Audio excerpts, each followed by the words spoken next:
சரியா பார்க்கல, அது நல்லா இருக்கும் போது போகலாமே அப்படின்னு சொன்னாங்க. அதுக்கு ஞானசம்பந்த பெருமான் சொல்றாரு, உங்களுக்கா நான் சொல்றது, நாளுக்கும் கோளுக்கும் சாதாரண மனிதர்கள் தான் அஞ்ச வேண்டுமே ஒழிய நம்மள மாதிரி சிவபக்தர்கள் அஞ்சவே கூடாதுன்னு சொன்னார். அதுக்குதான் அருணகிரிநாத சுவாமிகள் சொன்னாரு, நாளன் செய்யும் பிணை தானன் செய்யும், என்னை நாடி வந்த கோளன் செய்யும், கொடு கூற்றியன் செய்யும், குமரேசன் இரு தோளும் சதம்பும் சிலம்பும் சதக்கையும் எனக்கு முன்றே வந்து தோன்றிடுமே அப்படின்னார். ஆனா நமக்கு தான் இந்த கிரகத்தை கண்டாலே பயம். இந்த கிரகம் அங்க பேருது, இந்த கிரகம் அங்க பேருதுன்னு நம்ம பேர்ந்துருவோம் அந்த கோயிலை நோக்கி உடனே. இருந்தாலும் கொஞ்சம் மனம் அழைப்பாய்கிறதே குழந்தைன்னு. அதுக்கு ஞானசம்பந்த பெருமான் பாடுறாங்க, வெயிறு தோழி பங்கட்படமண்ட கண்ணன் விகடல்ல வீணை தடவி மாசரு திங்கள் கங்கை முனிமேல் அணித்த என் உள்ளம் புகுந்ததனால் ஞாயிறு திங்கள் செவ்வாய் புதன் வியாழன் வெள்ளி சனி பாம்பு இரண்டும் உடனே ஆசர நல்ல நல்ல அவை நல்ல நல்ல அடியாரவர்க்கு மிகவே அப்படின்னு பார்த்தா. இது கோளர் பதிகம். நம்ம எங்க போனாலும், கார்ல போனாலும், பஸ்ல போனாலும், ட்ரெயின்ல போனாலும், எதுல போனாலும் இந்த மந்திரத்தை நம்ம பாராயணம் பண்ணிட்டு போனா மழை போன்ற துன்பங்கள் வந்தாலும் நம்மளுக்கு பனி போல வந்து நீங்கிடும் அப்படின்னு சொன்னாங்க. நம்ம சாதாரணமாக காரை ஸ்டார்ட் பண்ணும்போது இதை ஒரு பக்கம் ஸ்டார்ட் பண்ணி விட்டுருணும், இது பாட்டுக்கு ஒரு பக்கம் ஓடிட்டு இருக்கோம், நம்ம பாட்டுக்கு ஒரு பக்கம் நிம்மதியாக போயிட்டு வந்துடலாம். இதை தான் பாராயணம் பண்ணிட்டு கிளம்புனார். மதுரைக்கு வந்து சேர்ந்தார் ஞானசம்பந்த பெருமான் அவர்கள்.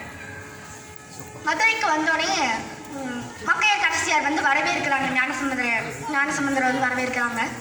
அப்பதான் யாரையுமே பாடாத ஞானசம்பந்த பெருமான் மங்கையர்க்கரசியார் பாடுறார். இப்படி யாரையுமே பாடாத ஞானசம்பந்த பெருமானால் பாடப்பெற்ற புகழ் பெற்றது மங்கையர்க்கரசியார் தான்.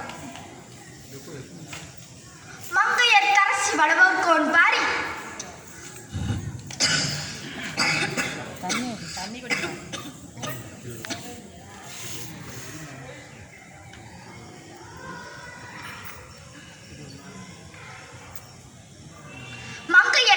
வளவர்கோன் பாரி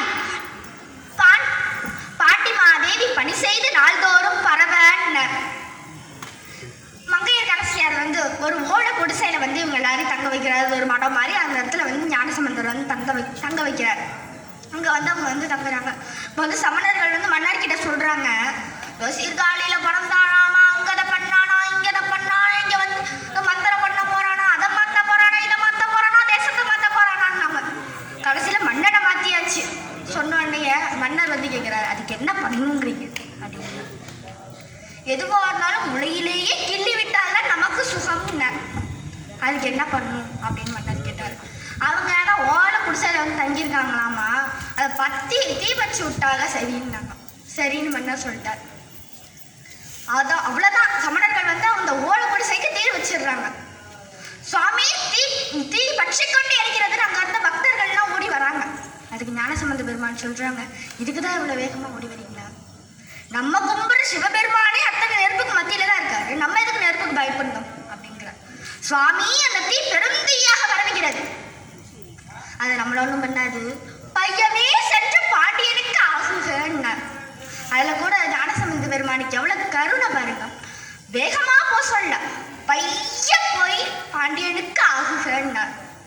பைய அப்படின்னாக்கா மெதுவா. அது வந்து மதுரை பாஷையில வந்து ஏமா பைய போயிட்டு வாமா அப்படின்னு சொல்லுவாங்க. அதே வட்டில குண்டு திண்டுக்கல் இந்த சைட்லாம் வந்தாக்கா ஏமா சுதாரணமா போயிட்டு வாமா அப்படின்னு சொல்லுவாங்க. ஒருத்தர் வந்து சென்னையில ஒருத்தர் சொல்லியிருக்காரு, அம்மா சென்னையில என்னெல்லாம் பார்க்கலாம் அப்படின்னு சொன்னாங்க. நிறைய கோயில் இருக்குங்க பார்க்கலாம் அப்படின்னு சொல்லியிருக்காரு.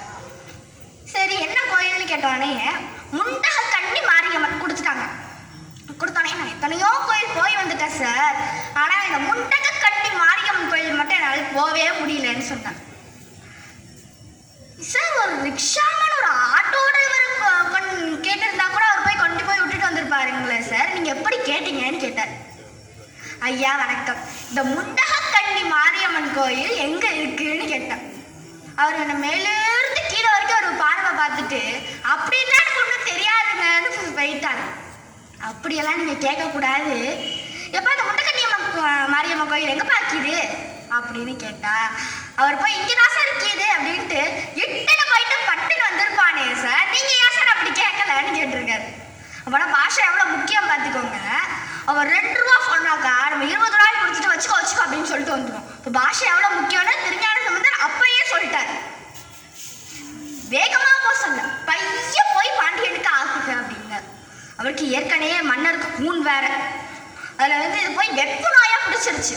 சமணர்கள் சொன்னாங்க, ஆஹா இதெல்லாம் நாங்கள் தான் சரி பண்ணுவோம் அப்படின்னு சொன்னாங்க. சரி பண்ணுங்க. அஸ்தி நாஸ்தி அஸ்தி நாஸ்தி அஸ்தி நாஸ்தி அஸ்தி நாஸ்தி இதுதான் மந்திரம். அஸ்தினா உண்டு, நாஸ்தினா இல்லை. உண்டு இல்லை உண்டு இல்லை உண்டு இல்லை உண்டு இல்லை இதுதான் ஜபம். இதே தான் சொல்லிட்டு இருந்தாங்க. மன்னருக்கு ரொம்ப எரியுது. வேற ஏதாவது பண்ணுங்களாப்பா அப்படிங்கிறாரு. சந்தனத்தை கரைச்சி உடம்பெல்லாம் தடவுறாங்க. மயில்பேலி வச்சு விசிறி விடுறாங்க. இன்னும் பயங்கரமா எரியுது. அப்ப மங்கையருக்கு தனி அரசு எங்கள் கூட தெய்வம். அவங்க வந்து மன்னர்கிட்ட சொல்றாங்க, இந்த ஞான சம்பந்த பெருமான் இங்க வந்திருக்காங்க, அவங்க வந்தாதான் இந்த வெப்பு நோய் நீங்கும்னு சொன்னாங்க. ஞான சம்பந்த பெருமான் வந்தாச்சு. சமணர்கள் சொல்லுவீங்க, நாங்கள் ஏற்கனவே நிறைய மந்திரம் எல்லாம் பண்ணி வச்சுட்டோம், அவர் வந்து கையை வச்ச உடனே எல்லாம் சரியா போச்சுன்னா அவர் தான் செஞ்சாரு, நீங்க சொல்றதுக்கு நாங்கள் தான் சரி பண்ணுவோம்னு சொன்னாங்க. இப்போ ஞான சம்பந்த பெருமானார் வந்துட்டாங்க. சமணர்களே இன்னொரு யோசனை சொன்னாங்க, வேணும்னா மன்னரை ஆளுக்கு பாதியை பிரிச்சுக்கலாமா, நீங்க ஒரு பக்கம் வைத்தியம் பண்ணுங்க, நாங்க ஒரு பக்கம் வைத்தியம் பண்ணுவோம், யாரோட சமயம் சிறந்ததுன்னு அப்ப தெரிஞ்சிடும் அப்படின்னு சொன்னாங்க. மன்னர் ஏதாவது பண்ணுங்களாம்பா, எனக்கு ஏதாவது பண்ணி சரி பண்ணுங்களாம்பா அப்படிங்கிறாரு. சமணர்கள் வந்து எப்பயும் போல அந்த மந்திர ஜபம். திருஞான சம்பந்தர் வந்து ரொம்ப